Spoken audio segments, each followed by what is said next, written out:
Let's start with the latest developments coming in from India. Now, protests calling for education reforms continue in New Delhi, with opposition parties now actively joining the agitation. Centre has signaled that it is ready to address the issue in Parliament.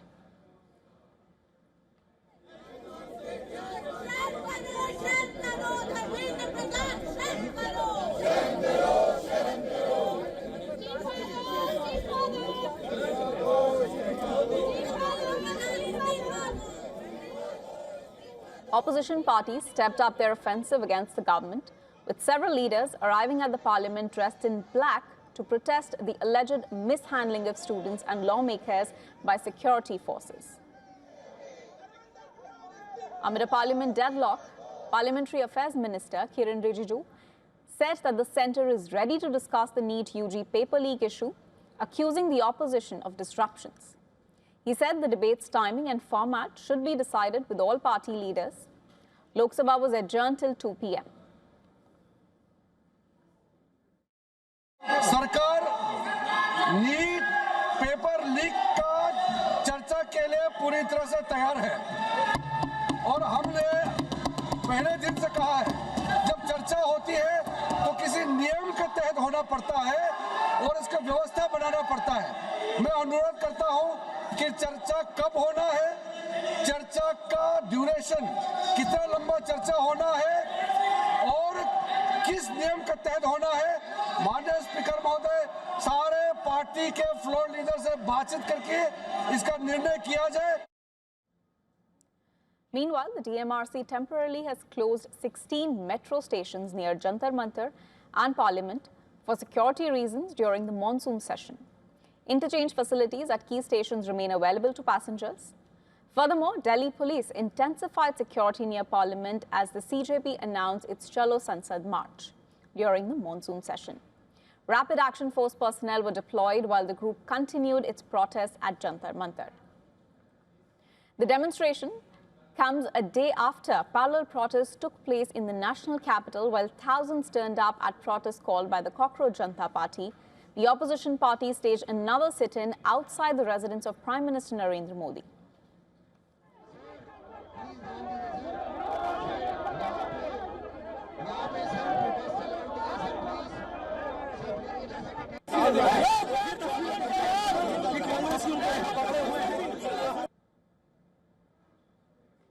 Opposition leaders including Rahul Gandhi, Priyanka Gandhi Vadra and others had reached the Prime Minister's house on Tuesday afternoon to protest against NEET and other exam paper leaks, as well as the alleged brutality against students who were part of the march to Parliament.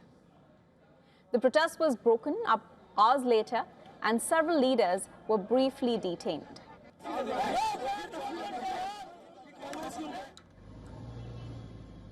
Police took Rahul Gandhi to Chhatrasal Stadium along with other senior Congress leaders and Samajwadi Party chief Akhilesh Yadav.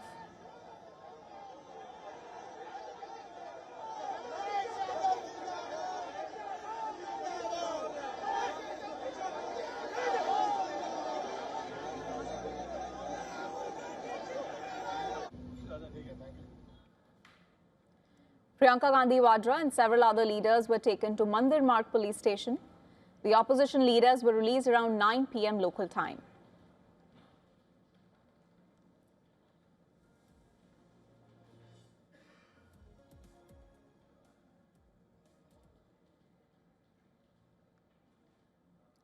Education Minister Dharmendra Pradhan lashed out at the Congress over protests accusing the opposition of exploiting students.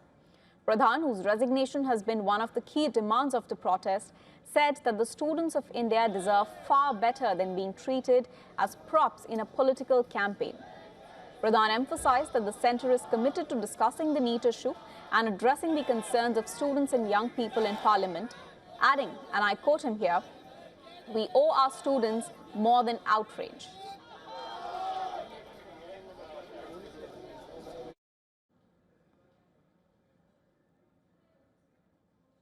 And now to give us the latest updates on the story, our principal correspondent, Dharamjot Kaur, is joining us live. She's near the Parliament area. Dharamjot, take us through the latest that you're picking up as far as the ground situation is concerned.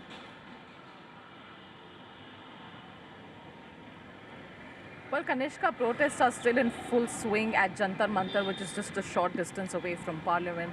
But as we've been seeing, the sessions in Parliament keep getting adjourned again and again. Even just a short while back, it was announced that both the Lok Sabha and the Rajya Sabha sessions have been adjourned till 2 p.m., which is another hour from now. And we also saw a lot of uproar in both houses with respect to opposition raising demands for the resignation of Education Minister Dharmendra Pradhan.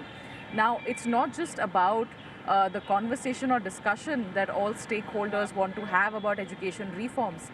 The entire conversation's deadlock has now shifted to Dharmendra Pradhan's resignation, and without that the conversation doesn't seem to be moving forward at all, whether it is in Parliament or whether it is among the youth protesters at Jantar Mantar. And so that has now emerged as the biggest sticking point with respect to whatever overhaul that the government may now be talking about with respect to all examinations that are conducted in the country and the overall education system of India. But of course, this again raises an important question about what will it take for the protests to end? At what point can all parties really sit at the table and have a conversation? Can there be a discussion beyond Dharmendra Pradhan's resignation, and will the government even accept that in the first place? Because so far it has not addressed the issue of the education minister's resignation directly. It has only addressed the issue of wanting to now talk about and discuss what kind of reforms can be brought in the country's education system. So there is a bit of a situation of deadlock as far as the Parliament is concerned, as far as the political corridors of India are concerned. Right. That deadlock also first, of course, began at the protest site at Jantar Mantar. Right. So clearly it's a bit of a catch-22 situation that the central administration is now in. Right. Like you pointed out, the deadlock remains. However, the Parliamentary Affairs Minister, he has come out with the statement saying that the centre is ready to take up the matter in Parliament and have a discussion, have a debate over it. How are the protesters reacting to that development? Well, as far as the protesters are concerned, we saw that the protests first began on June the 6th, so it has been over a month and a half since protests have been going on. And what happened on July 20th with respect to the call for a Sansad March, which didn't end up happening because police had not granted permission for it. But then we ended up seeing a lot of visuals, and when I was there, a lot of violence also, and a lot of excess force that was used by security personnel on young protesters. That has compounded the anger further, Kanishka. So now the conversation has moved from, well, yes, we wanted to talk, but the way the treatment is being meted out to protesters, the bottom line remains that there is going to be no conversation without the education minister's resignation.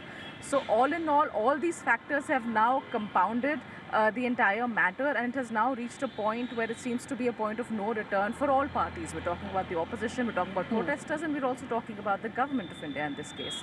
Right. So how now all three corners of it kind of get together to try and resolve that one sticking point. Once that opens, only then it seems like there is going to be a passage which opens up for further conversation on any sort of reforms that we're looking at. All right, thank you, Dharmendra, for all of those inputs. Education Minister's resignation, that remains to be the key sticking point. However, the centre has now said that there could be a discussion on the issue in Parliament. That's the statement that has come from the Parliamentary Affairs Minister, and we'll keep getting you the latest as the story unfolds.